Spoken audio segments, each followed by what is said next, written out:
Hey everybody, welcome to Quarantine Parenting. Thanks for joining me today. I am excited to be with you.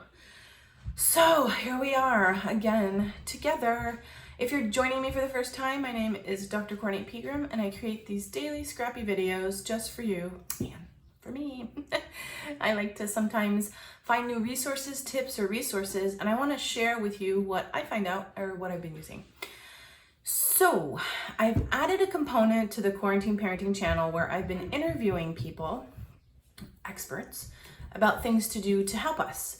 So this week we were focused on health, moving our bodies, and our minds, right? So how do we keep our minds clear, our minds in a good space, and then moving our bodies and eating healthy?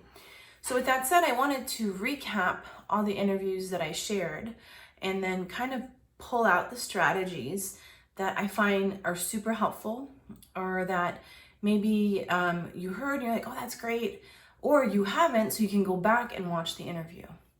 So I had a dietitian, a nutritionist, and a therapist this week. And I love them all. Their insight, ideas, the way they shared the things they do and what we can do was just like so motivating and enlightening. I was like, yes, I got this. I can do this. So I wanted to share some of the highlights of the interviews. So Rita was a dietitian, and she shared creating schedules, right? Meal prep, meal planning, and getting your kids involved in the kitchen. If it's making the grocery list, if it's cooking, if it's cutting up the veggies, cleaning, right? So getting them involved, because that one, it gives them responsibility, empowers them. They can understand from, to the fridge, to the stove, to the table, right? How we make meals, how we prep food, right? And they could develop a passion or interest that we had no idea. Also, it helps us a ton. So what I did for that is I created a schedule, and I like the idea of theming like each night. And I think I've shared this before. So with one of my best friends, we do like weekly themes. So like this week we're on Mexican food. So I've tried a ton of different tacos. We've done Mexican rice. So we take the theme and then we split up into different meals throughout the week. My daughter got involved and, she's been helping like with more of the dessert side. She has a sweet tooth. And then next week we're doing Indian, and the week prior we did Asian. So here's what it's doing.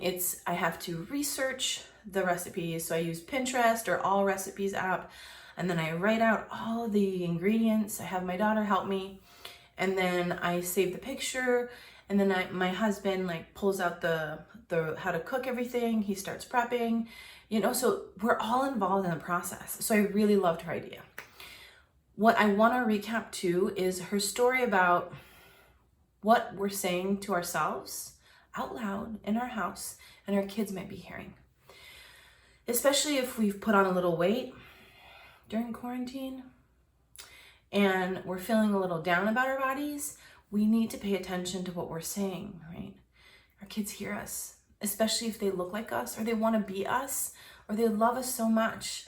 When we trash talk ourselves out loud and they hear it, it can be detrimental to a child. It can really impact them. I mean, I know that I do the work, but hearing it from Rita, it struck a chord. I got a little emotional during the interview because I remember being a kid.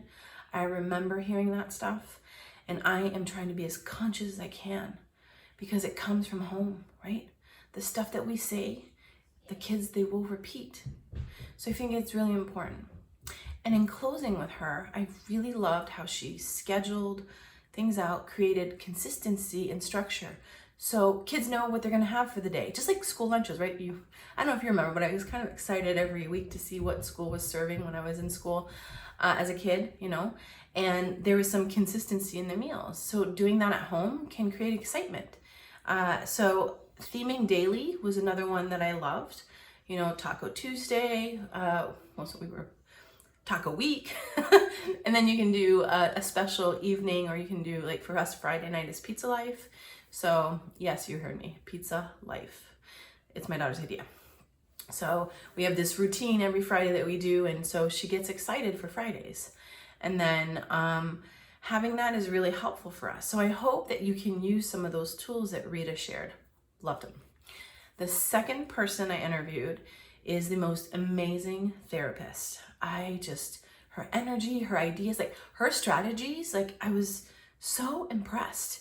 I wanted her to like show me how to do it, when to do it. Like, I mean, so that was Crystal Clare, and she owns a CFC therapy, and it's a huge practice. She has a ton of therapists, and they all have different specialties, which I love too, because, you know, I might be struggling with something, but my child might have another issue or challenge, and they have enough therapists to like really fit the needs of the family.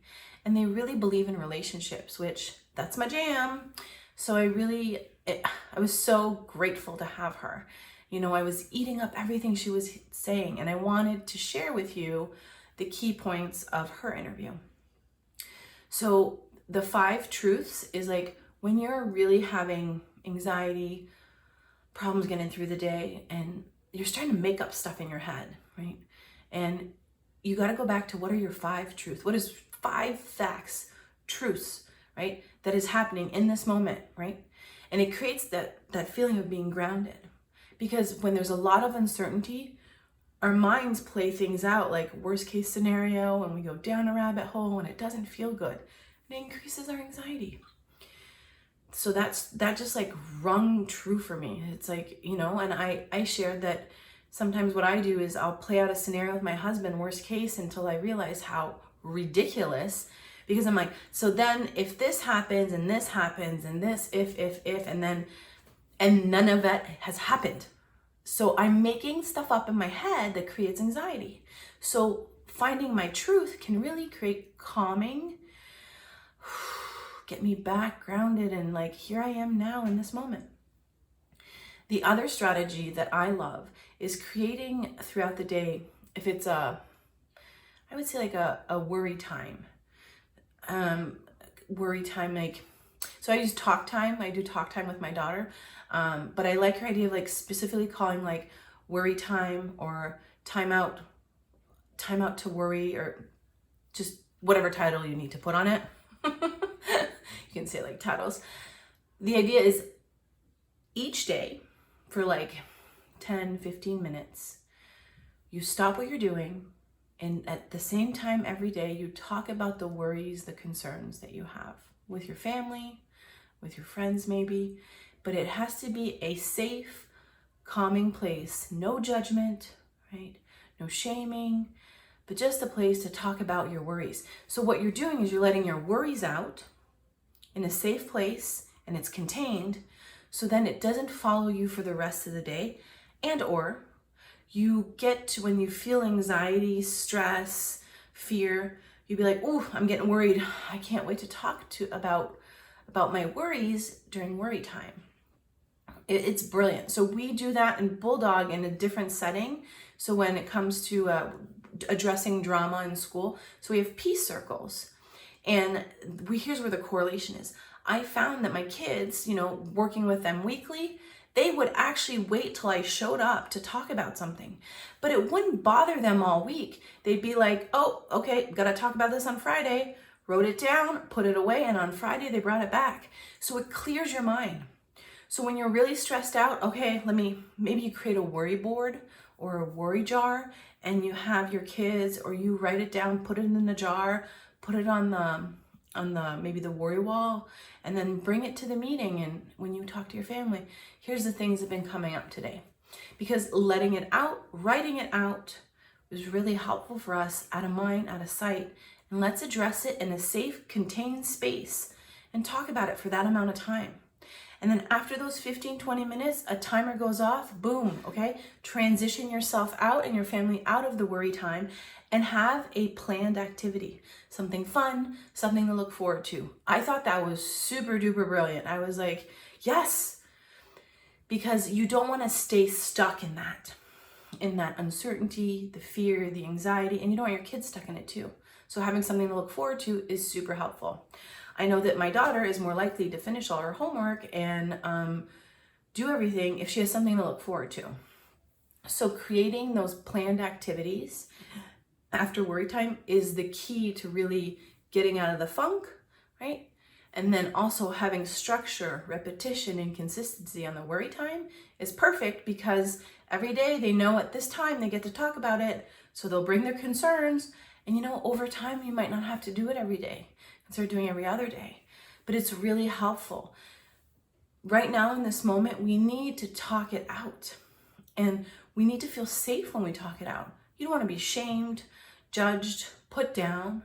So that's why you want to create a safe place to create room so we can talk about the stuff that really scares us, even if it's like in our heads, right? Because then you can bring back the 5 truths. So I love that. So she was amazing. And she also has a lot of great tips for teenagers to deal with like drama and breakups. I mean, I highly recommend her. 5 stars. So thank you, Crystal. Next I had, last but not least, Hannah.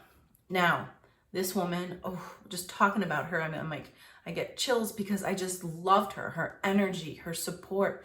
I was like, you need to be in my kitchen with me. I want you in my kitchen to like teach me all these things because it's just like, she makes you feel like you're home. And that to me, when it comes to food and health and wellness, that's what I want to feel like. I want to feel like I'm home, I'm safe. So if you've not watched Hannah's interview, watch it. She's a Nutrition That Fits. So she's a consultant, has her own practice, and she's a nutritionist, and she gave us a ton of resources. So the one that I'm raving about is the idea of a nosh plate. So every day you create a plate of healthy snacks. So, fruits, vegetables, maybe crackers, cheese, a protein, whatever you want. And you put it out and you set out for your family. So throughout the day when they're hungry, they just grab a snack. Here's why I love it. So I was struggling with my daughter and myself because even during quarantine, I've been snacking a ton. I know I'm not alone, but it's like, I just like constantly snack. So when dinner time comes, I'm not really that hungry. So if I could make better choices in my snacking, it would be better. So the idea of having fruits and vegetables on a nosh plate was brilliant. Our family has increased our veggies and our nuts, our seeds, and our fruit. So we're winning with this nosh plate. And also, I reduced the amount of cookies and sneaking around candy eating, chips. So I love it. And it took me, I did it. I've been doing it since she gave the idea. It takes me like 20 minutes to prepare in the morning, but then I'm not constantly hearing, Mom, I'm hungry. I want a snack. Is there anything to eat? Can you make me something to eat? It saves me so much time throughout the day. So that was like incredible. I also loved how she talked about like, really like the whole, what is it? I know I can't even think about the word. Mindful eating? Is it conscious eating? But the idea is like, intuitive eating. There you go. Intuitive eating. So like, eating what you want and what makes you feel good and not shaming yourself on something or feeling guilty. I mean, how many times have I said, well, can't have a bagel with cream cheese. I'm going to feel so guilty. It's bad. And I'm like, bad food, bad. That is total BS, right? I mean, if I want to have a bagel, I can have a bagel, right? Now, having 5 bagels is something different. So I love the intuitive eating. The model, the way she explains it, I just felt really comfortable, and I was so excited about making snacks, food, health, and I found myself like just really getting a new perspective by listening to her talk about intuitive eating and her ideas. So if you haven't seen that, that is a must watch too. So that is basically a recap of those 3 interviews. So all their contact info is on the YouTube, so you can reach out and follow them. They are amazing women. I am so grateful that I was able to interview them. And then if you need specific tips or you can't find their information, please reach out to me. I am here to serve you and help you.